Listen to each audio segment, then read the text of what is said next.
I think the educational system in Nigeria today is backward. Why do I say that? Let me give, for instance, the jobs we have today. You hear things like digital marketer, or you hear things like cloud computing. All these didn't exist, say, 10 years ago. So I think our educational system needs to evolve with the skills needed to exist or to compete in in the 21st century today. However, what we have is still the educational system that was used probably in the 70s and in the 80s. So my opinion of the educational system is it needs to evolve with time. A lot of people have argued that it's impossible to educate the number of people who are waiting to be educated when you look at the number of physical infrastructure that we have. What is your opinion?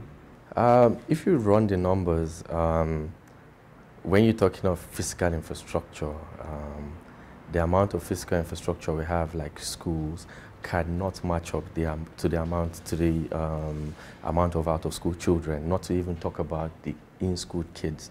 The infrastructure we have in place cannot even cater to that. But however, using technology as a driver, then we'll be able to educate more Nigerians. I give, for instance, we have how many million Nigerians live on less than $1 a day? And then you want these same Nigerians to go into schools to cater for uniforms, to cater for books, even before catering for the basic needs in life, which is shelter, food, and clothing. And then if they can't provide these three basic needs in life, then education definitely wouldn't be priority. However, if you leverage on technology, it would make education cheaper. I give, for instance, what I am doing as a co-founder of My Learning Academy with my team. So we're making learning very affordable and accessible at the fingertips of every Nigerian. Being self-taught isn't an easy task because you need a lot of discipline. How would you ensure that people who go through your courses have the discipline to finish what they've started? They say if you want to hide something from a Nigerian, you should put it in a book.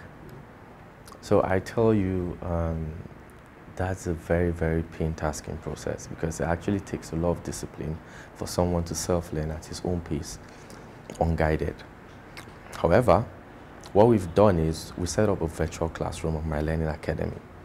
So you could be in your bedroom, however, your mindset will be conditioned to the conventional brick and mortar system. On the virtual classroom, you would have different colleagues and students in the same class as you are, and then you have a lead teacher who provides your assessments, goes back to check your assessments, as well as provides you course materials. So with that, you're virtually training with people and you're virtually having a teacher or an instructor. One of the challenges that I've seen with a lot of edtech companies is data, because they rely on the fact that the students have to get online to use their service.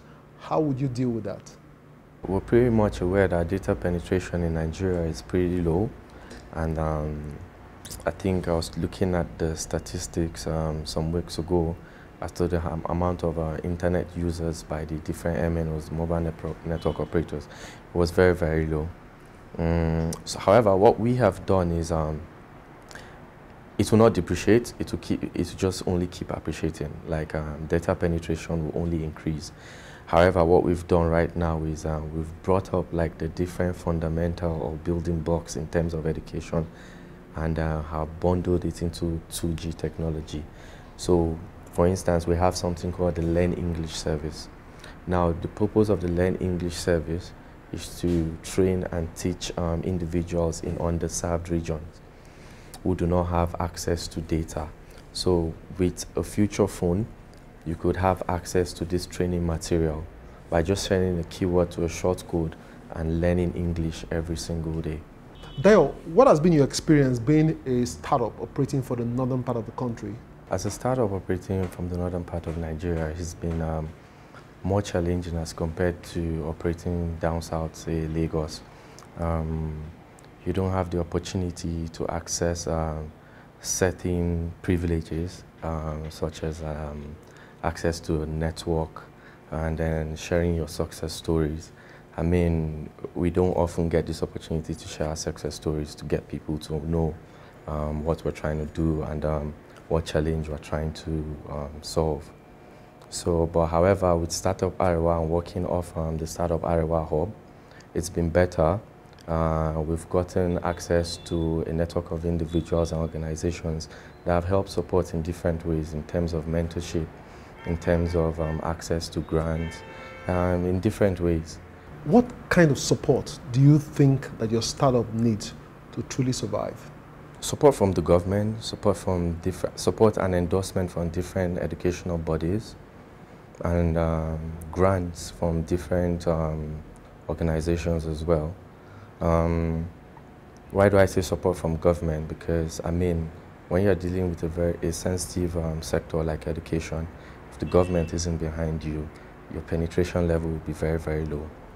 However, with support from the government and behind this platform, then the rate of adoption by Nigerians will be higher. I mean, the government is a louder voice. They are louder than whatever individual out there or whatever platforms you think you'll stand on. Support from the government and endorsement by the different educational bodies as well, and support from them and partnerships will actually increase our penetration into Nigeria and Africa. It appears that the authorities may need some kind of change of mindset to embrace e-learning platforms like yours. Getting the authorities to adopt e-learning has not been easy. However, we see a change of mindset already. Let's talk about even before we talk about e-learning. These days, even with the government bodies, you can see e-portals for recruitment. You can see e-registration platforms, for instance, even the Federal Road Safety. So their mindset is now being accustomed to electronic. So it's only a matter of time before e-learning is actually adopted by the different educational bodies or federal educational bodies. But however, the government already has the Open University, but setting up an e-learning platform to be independent of private partnerships would not make the platform to be successful or make e-learning penetrate into the Nigerian economy. So however, they just need to provide support to the different private organizations like us, offering e-learning solutions or e-learning services and trying to educate the general populace. Finally, Dayo, where do you see your startup in 5 years? That's in 2023. However, right now we have a plan for 2025. Hopefully, we intend to educate 50 million Nigerians. It's a Herculean task, but educating 15 million people with our platform over 2G technology as well as 3G technology. We understand that the majority of the Nigerian populace are in the underserved regions, and we're leveraging on 2G technology, as I rightly said previously, to get to them. Thank you, Dayo, for being on the show today. Thank you very much.